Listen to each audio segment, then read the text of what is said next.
computer, I think. Okay. Okay. Hello, welcome everyone to this conversation with Mary Lunnen. I'm Helena, host of the Heart-Shaped Life Circle, an online community that supports and wants to inspire changemakers in their work and life. And I'm so excited to chat with you, Mary. And welcome, of course. Thank you. I'm glad to be here. I want to start with reading out what you do so people get a better idea immediately of who you are and what you bring to the world. So you live near the Cornwall coast, and this inspires your photography and art. You began your own journey of coming home after a diagnosis of cancer in 1994, which sparked reflective journaling that grew into 5 published books and contributions to several others. Your passion is helping people find their way home to themselves and rediscover their inner wisdom. And you do this through your Dare to Blossom rediscovery cards, a powerful tool that brings people back into conversation with their own truth, to rediscover their inner wisdom. And you're also a magic carpet guide, taking people on guided visualizations, one-to-one, and in small groups that you run regularly, spanning 6 weeks of weekly Zoom calls. So welcome again, Mary. And the first question I have is about the beautiful place where you live, Cornwall. How did you end up there, and what does it give you to live in such a place? If I wasn't actually born here, which I would love to be able to say I'm actually Cornish, but I'm not. I was born in the New Forest area in Hampshire in the south of England. But my parents moved here when I was quite young, and we moved around to various different places. And we spent a little while in Devon near Dartmoor, and then we came back here. And then when I was adult, I went to university and travelled and did all those things that you do when you're young. And I came back to Cornwall and met my husband when I was working in Padstow, and we got together and we've been here ever since. So yes, I'm very settled. It feels like a place where my roots are. It really feels like home. Wonderful, wonderful. And yeah, you shared in your bio that nature gives you a lot of inspiration. So you love going around and taking pictures. Yes. I can see the sea in the distance from my home, but I have to drive a short distance to get to the coast and to walk. It's not very far, and it's on the way to the supermarket. So I always combine it with useful chores as well. Wonderful. I just love walking on the cliffs and on the quiet places. Cornwall's a very busy tourist area. But if you know where to go, you can still find those places that are away from people. Oh, wonderful, wonderful. I know the area. I don't know Cornwall very well, but I've lived and worked on Dartmoor and on Exmoor. So Exmoor coast is also very beautiful, of course. So I really have a warm place in my heart for that part of the world as well. I lived in the area for, well, Devon and Somerset for 6 years. So it's really beautiful there. And you have written quite a few books, and one of them is about your life as an introvert. Or a quiet one, as you say it very beautifully. How did your journey with introversion first start? You were obviously born the way you are, but when did you find out that maybe you were different in some ways than other people? Yeah, I mean, looking back, obviously I've always been that way, as you say. That's how we're born, and we learn to adapt to the world in different ways, but it's always feels like a process of adaptation for me. And I first really started exploring it when I was working full-time. I run my business full-time now, but I was working as well for many years to bring in the income we needed. And I was working at one stage in a very busy open plan office, with lots of noise and phones ringing and people talking, and my manager at the time would say things like, well, why don't you speak up in meetings, Mary? I know you've got lots to offer. And I'd just say, well, everybody else gets in first, it's fine, they've usually got the same ideas as me. I began reading about it. One of the first books I've read, I've written this down to make sure I got the title right, is Quiet by Susan Cain. And the subtitle is The Power of Introverts in a World That Can't Stop Talking. And I love that. And that book really helped me understand exactly the difference really between people who are more on the introvert side and people who are more on the extrovert side. And for me, that's very simply put, as introverts prefer to recharge their batteries by being by themselves, being in nature, or just sitting in a corner of a book and being quiet. whereas extroverts prefer to recharge their batteries by being with other people and being with lots of noise and conversation, and it might be team sports or parties or whatever it is. Like, I enjoy some of those things, but I would need to really have somewhere to retreat to have that quiet time as well. So, for example, if I go to a conference or something like that, I love going to those things. I've been to some fantastically inspiring events over the years. I really have to have somewhere quiet. Ideally, if it's a place where you can stay overnight, I have a room nearby where I can actually sneak away at lunchtime or have a quiet time. Yes, so I must also really be introvert, and I've never really thought about myself that way that much, but because when I am with people, I'm quite present, and I can be, I'm talking a lot. I'm even tiring myself out sometimes, I have so much that I think about and I want to talk about and share with people. But then afterwards, I really need days in between those things, and where I can recharge, and then I really don't want to see anyone. So I do think, and what you said about a conference, exactly, this is also what sometimes stops me from going to these places, because I want to know beforehand what the situation will be, what the sleeping arrangements will be. And I even tend to sometimes, if possible, go with my own little camper. We have an old camper, so I can sleep away from other people. So that really makes me think I'm definitely an introvert then. But I haven't really thought about it that much myself that way. But actually, that's that recharging and wanting to do things, but then really wanting to be alone to process everything. I always thought that this was more highly sensitive. This is another thing I wanted to ask you about, is how you feel those two relate to each other, because I always thought I needed the processing just because I have more input of emotions maybe, or information, and I need some more time to process it. But maybe it's just something else as well. Yes. I mean, the whole point is we're all unique, isn't it? So we're all different mixtures of all these different things. And I think you can be an introvert who's quite happy to stand up, as I do, and speak in front of conferences and big groups of people, perfectly capable and able to do that. As you say, you've got lots of ideas to share and you're able to do that, but it's also that needing that quiet time. So I had to actually look it up to see what the difference was. And the information I found said that people can be highly sensitive people or empaths and be either extrovert or introvert.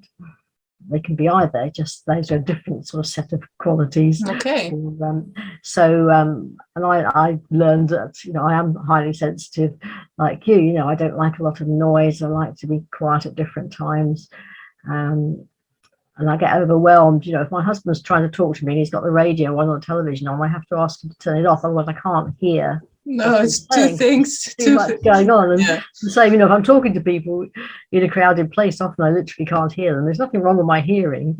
No, I have the same thing. Too many inputs all at once coming through, isn't there? So there's that part of it. So I think there is something about that. But maybe introverts simply take more notice of their sensitivities. I don't know, because I'm not really an extrovert, so I can't experience from the other viewpoint.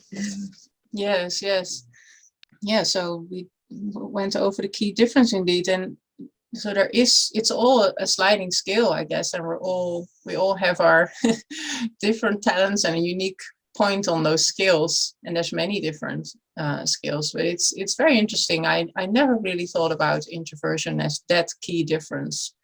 It's very interesting for me, and I just want to also ask about the moment when you realized that maybe you were just a different person than, in some ways than other people. Because for me, that whole moment where I discovered the term highly sensitive was a big aha moment for me.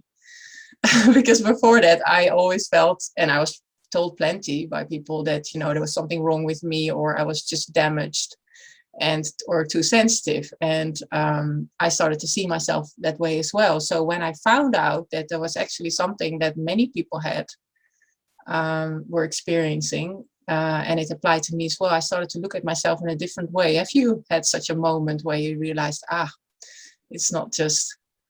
Yeah, absolutely. And it is, I had exactly the same thing. I was told, you're too sensitive, don't make a fuss, and this sort of thing. And it even goes down to to physical things. My husband will think he's just given me a nice pat on the arm or something. I go, ow, it hurts. And I didn't hit you hard. I didn't even hit you. I just tapped you, patted you, and those sort of things. And often it's just something, it's physical as well as emotional and whatever else. It sort of flows throughout the whole of our being, I think.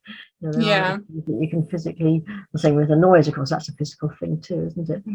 So yes. like it really helped when I realized that. I can't remember precisely when that sort of information came into my awareness, but it certainly made a difference.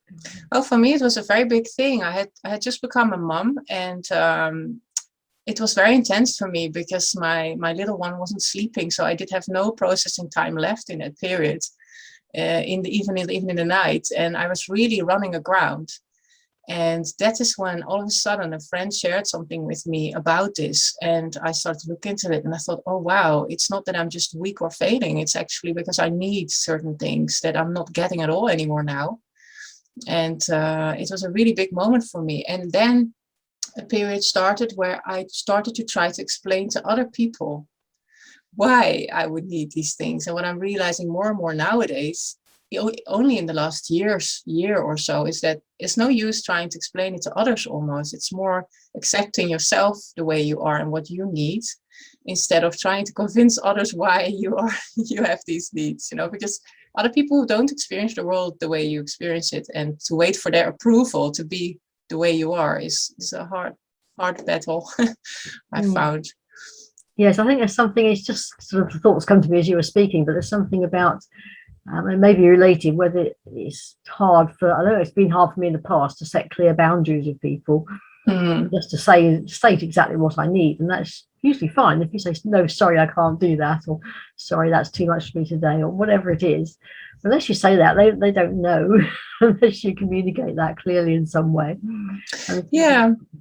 It's hard for me when, for example, my needs seem that I'm more demanding than others. Like an example is a conference or going to some place where there is shared accommodation in the night, and how to make sure that you arrange that you get the proper rest. And that means usually a private room for me. And that makes, other people would also probably prefer a private room if they had the choice. But, and then I find it hard to bring up those needs as something that I really need, and not to feel like I'm asking for more than others are asking for. So, but it's a journey. I mean, it's just accepting yourself the way you are. I mean, I know for myself, for example, that I'm not, it's really something I need. So anyway, that was just my question about that. As you know, I'm hosting an online community.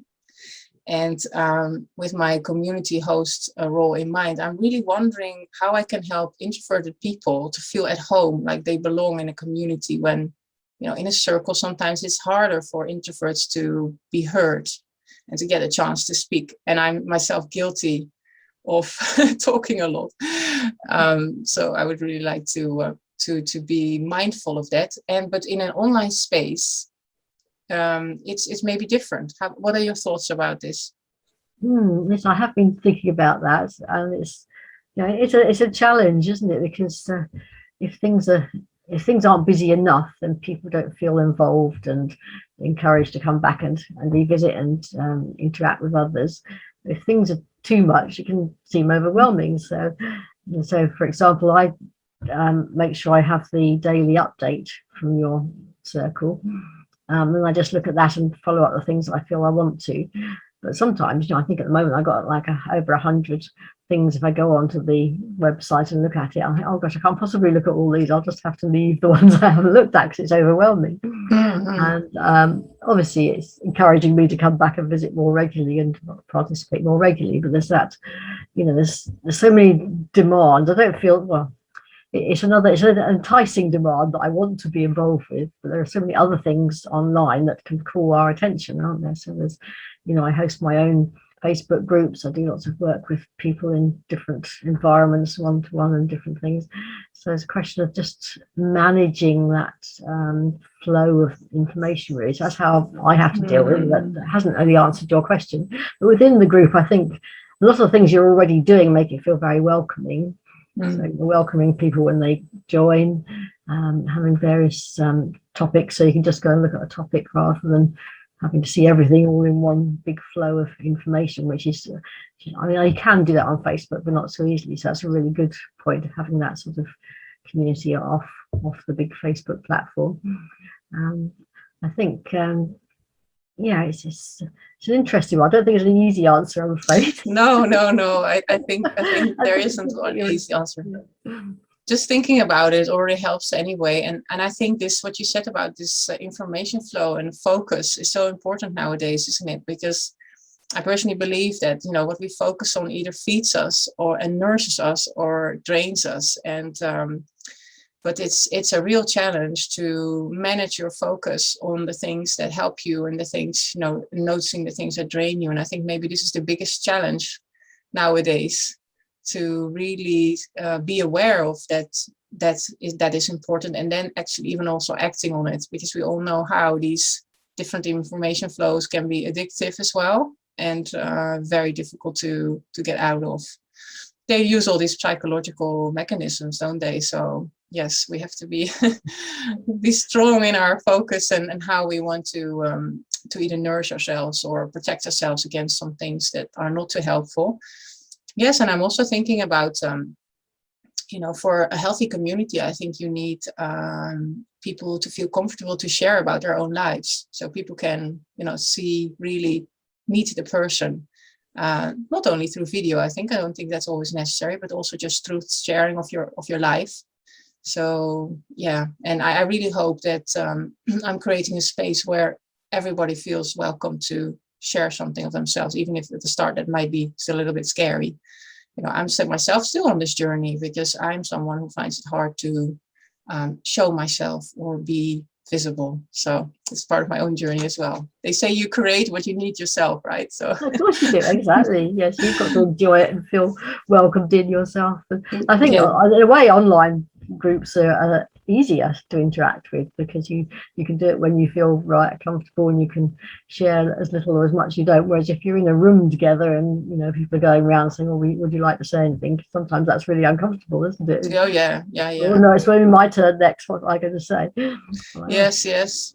I know very well what you mean, and yes, it's part of my own journey to get comfortable with that. So I also wanted to ask you about the work that you do. You work as a coach, and what do you feel being an introvert brings to your coaching?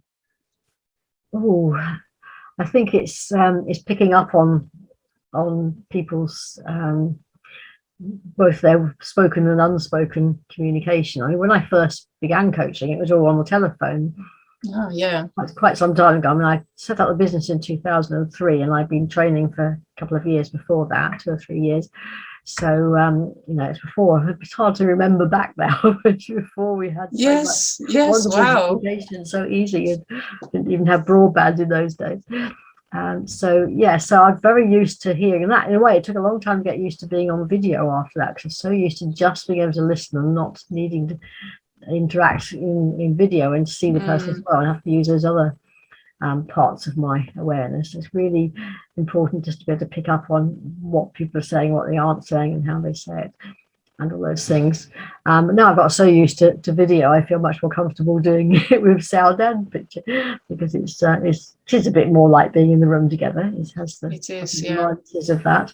And a good thing is that when at least people are in their own home, usually they can feel much more comfortable than if they've had to travel somewhere and meet somebody they don't know very well yet, and all those things. So it has a lot of sort of comforts to it. So it's so convenient, of course. I love running the workshops in person, what I used to do, or meeting people one-to-one. But the actual coaching is nearly always been done remotely. So it's been very comfortable for me just to switch over to doing it on video as well. And it's also that listening. And I know I'm a bit like you in some ways. When I start talking, sometimes I can, not know when to stop, because I've got so much I could share with people. I know it's helpful, but actually the important thing is to listen. And then the other thing I've learned to do, which again may or may not be related to being an introvert, is what I call getting out of the way, and not trying to think ahead to what they're going to say and how I'm going to respond. Which is, it's generally a good listening skill anyway, but just to really listen and then just feel into what is the best response for them, which may be something that's a bit scary for me to offer. But actually, if it's come into my mind, I've learned to trust that, and they don't have to accept it, but if it's come into my mind, it may well be something that's going to be valuable for that person. Yeah, I guess being in the present moment. And you just mentioned, being in a circle and knowing that your turn's going to come, how sometimes I noticed that I was so busy in my head with what I had to say that I couldn't even listen to the other people. And that's the shame, isn't it, of being busy with the voices in your head instead of listening with your heart. And I think as an introvert, I think probably is one of the key skills of introverted people is that they can listen very well. And that's probably the key of good coaching, isn't it? It's listening and reflecting. So, yeah. Yes, and I've learned ways of making it more comfortable for everybody. Because I do it on the groups on Zoom as well. We go around and share if people want to, but I make it very clear that if people don't feel happy sharing at all or happy at that moment when I ask them to share, just to say I'd rather not pass on to the next person, please. Yes. Sometimes they feel, and people get more comfortable. I've had people join circles online and in groups who really didn't want to say a word at the beginning, but later on, after coming back more than once, they've begun to relax and get to know people. And the same will be in your online community. People will just sort of dip in and want to listen and watch for a while and see what happens, and then become confident to come and say something. Yeah, and I really feel that's something really important nowadays is, to learn to share and to learn to step up and really be who you are. And it's a big journey for many people, lots of healing to be done before it can happen and that it feels comfortable, but it's always starting. Yes. So you have developed your own tools to help in your coaching. I just heard about the rediscovery cards when I was reading your bio and looking at your website. Can you tell me a little bit more about those? I'll show you is the best way to do it. So these are the rediscovery cards. Beautiful flowers on the back.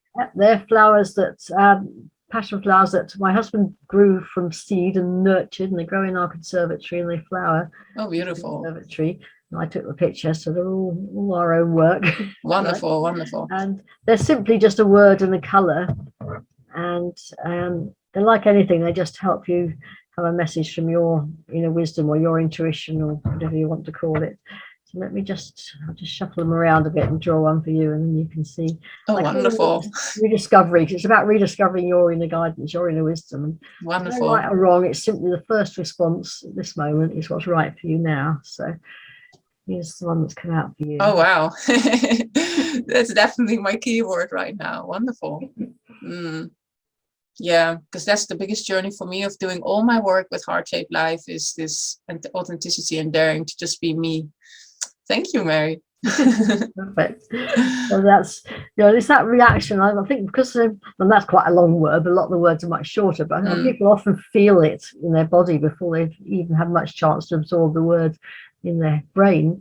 And people often get messages from that they felt this reaction and this response that really brings something home to them, and then we can look at it and see why that's happened and what it's saying to you. And it'll be different next time you see it. Yeah. Oh, wonderful. I have a group, I don't know if you found it yet, I have a group on Facebook called Dare to Blossom into Joy, where I share a word of the day every day and just some simple prompts, and quite a few people go there first thing in their day, which I really love. They come along and look what the word of the day is and perhaps share something, perhaps not. Most people don't put anything there, but I know a lot of people see it. They don't actually feel they want to comment. That's fine too. It just gives people a touch point for a moment to touch in with themselves and see how they're feeling that day in relation to whatever word it is. And sometimes there's no response to the word at all. Sometimes it's really sort of deep process that takes them on a really interesting journey. Oh, that sounds really, really nice. I will definitely look at that. I will put all the links to your work around this video, or in whatever form I will publish it in the end. I will make sure all the links are there, and I'll definitely have a look. I really love your name, the name of your business, Dare to Blossom, because it's just such a beautiful word, blossoming. I also use it in my web design work. I use it, blossom your website, for people that want to do a redesign. So it's a beautiful word, and I really like it. And also you mentioned programs. So can you tell me a little bit more about the work you do with people online? I think you offer 6-week deep dive programs. I do. Have a let me rephrase that. Let's start from the beginning. Let me show you. It's probably easiest if I put it. Okay. So this process, this is the compass rose, and I will share the poem with you in a moment, which is a meditation I begin and end groups and the one-to-one work with. In the 6-week circles, they always have a different theme, but the basic format is that I won't try and point because I always get it wrong on camera, but we have week 1 is peace in the center point, and then we move up to north for purpose, east is passion, south power, west progress, and then week 6 is return to peace in the center point. And of course, all these points are connected at all times through that center point. So I've learned myself with using the meditation poem and my other work, if I can stay in that center place of peace within me, then I can step out in the world and cope with all those different things that I need to deal with, and maybe be more adventurous, have more fun, be less timid, all those things that as an introvert I can be at times. It helps me to step out. So that format has been evolving over a number of years now, and I find it works beautifully with the group. So within that, we have a week on each of those points, and then we have a flow of I have a prompt at the beginning of the week with some thoughts on a particular theme. So the next one that's starting in November is called Welcome in Change and Creating the New in Your Life. Mm-hmm. That will be the overall theme. So at the beginning of the week, there'll be a prompt that will give people some questions, some thoughts to reflect on if they like. I usually do a card reading from a different deck, which I won't go into that now because that'll take too long to explain. And then each day there's a prompt. We have 1 or 2 sometimes Zoom meetings every week. And on Tuesdays and Thursdays, I draw one of the rediscovery cards for the whole group. And they're related to each of these points. So for each of them, we have 2 cards a week. So I build this up in a photograph. By the end of the 6 weeks, there's a beautiful sort of mandala of cards on top of this. Oh, wow. I really love anyway how it's a flower and you linking everything to the flowers. Yeah. So flowers are a big thing in my life too. I just love them. They're so beautiful. Anything nature really is for me so magical, and my connection to it becomes stronger and stronger. I feel so grateful for all these beautiful creatures and plants and beautiful things around us. So it looks really interesting what you're doing. And I know myself, I believe this strongly, that a community group or a group is so important if you want to do something. And it's almost like it's like a carrot and a stick in the same time almost, isn't it? Because you have this accountability to yourself and the people that you joined with to keep going with something that is so important, because we can be so easily distracted with all the things that are happening around us in the world, in our lives, in our work. Yeah. But to have to come back to yourself and your work and your growth, it really helps so much to have a group. So yeah. I'm sure your programs are really, really useful for people that are really going to go through change or want to make change. I mean, it all began with talking about power with a lot of people down the bottom here, quite a few years ago now. That kept coming up in conversations about, particularly women, but not just women, some men as well, about wanting to step into our authentic power and be ourselves in the world and bring that into the world, bring our gifts into the world. And the conversations were about, well, why would you want to talk about power or feel power for yourself when we all used to associate that with domination and control and fear and all those things? But of course, the feminine sort of power is about collaboration and community and each other and all those things. Together we rise, in that beautiful phrase. And men want that as well. Men want a better balance of masculine and feminine within themselves, as we all do, and within the world. And there's something really, really I say powerful. I was thinking powerful too. Really powerful about that. Very, very significant and very powerful and very empowering, I think. So I'm really so happy that you are also in my community, because all these things that you're sharing with me are just so amazing. And I hope that maybe one day we can also bring a little bit of a taster of what you do into Heart Shaped Life.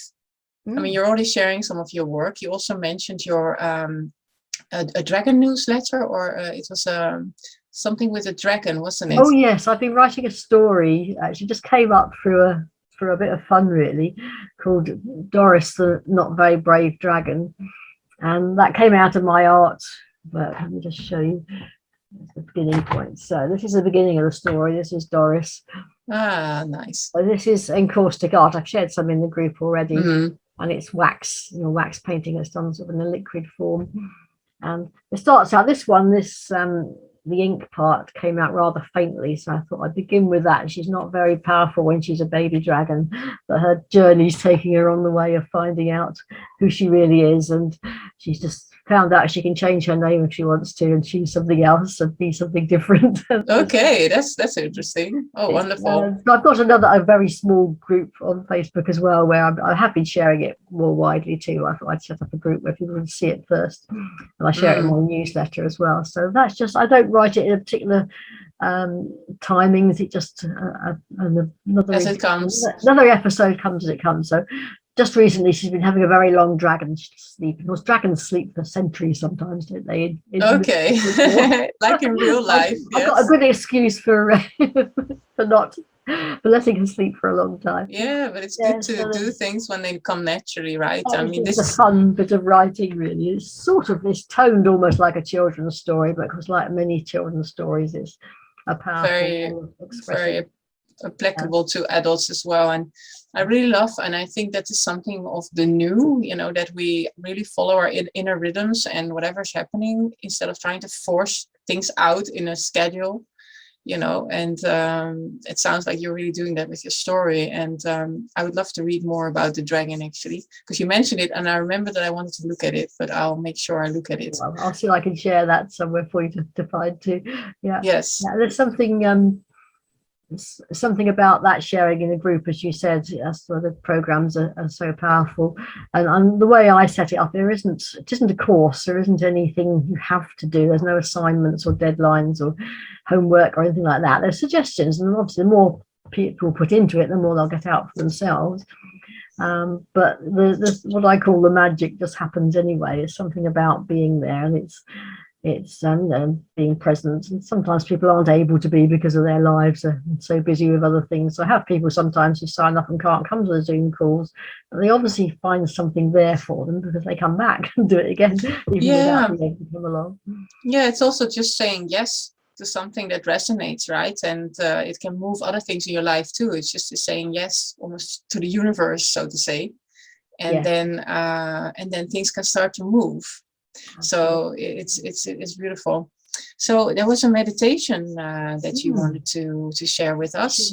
Yes, I'll do that. Is that good to do now? And then after that, we will have some closing remarks of saying here where they can find your work, and or is that a good timing? Yes, perfect. I was just going to say first, which I could offer within the Heart-Shaped Life Circle as well. I do all sorts of taster circles, which are just one-offs for people, and I do 2 monthly gatherings as well, which people just come along as and when they're free. So rather than signing up for a 6 week, but I also do often offer taster circles in different communities, so that people can just try it out and get to know me. So it's just a question. Yeah, we can explore that. That would be really nice. And I can just it's much more powerful if people experience it. I can talk about it all I want, but it doesn't really resonate and land with people until they've experienced it. Yeah. Let me share it's a very short Compass Rose poem. The Compass Rose is your inner guidance system. So you're going to hear the voice of your inner guidance. Okay. So if you're happy to close your eyes for a moment, just let your breathing settle gently. It will naturally deepen and slow a little as you do that, without you needing to think about it at all. And then hear the voice of your Compass Rose, your inner guidance. Compass Rose speaks. I am your Compass Rose. My center point is peace, grounding, balancing. Look up, look north to your guiding star, your purpose. From the east comes the rising sun, passion, potential. South is a source of nature's powers, the flowing rivers, the rising tides, the ever-changing ocean, the wind that shapes the land, the power that is arising in you. West is the land of the setting sun, progressing forward into the night, anticipating the promise of a new day. Return your attention to your center point, to peace, grounded, balanced. I am your compass rose.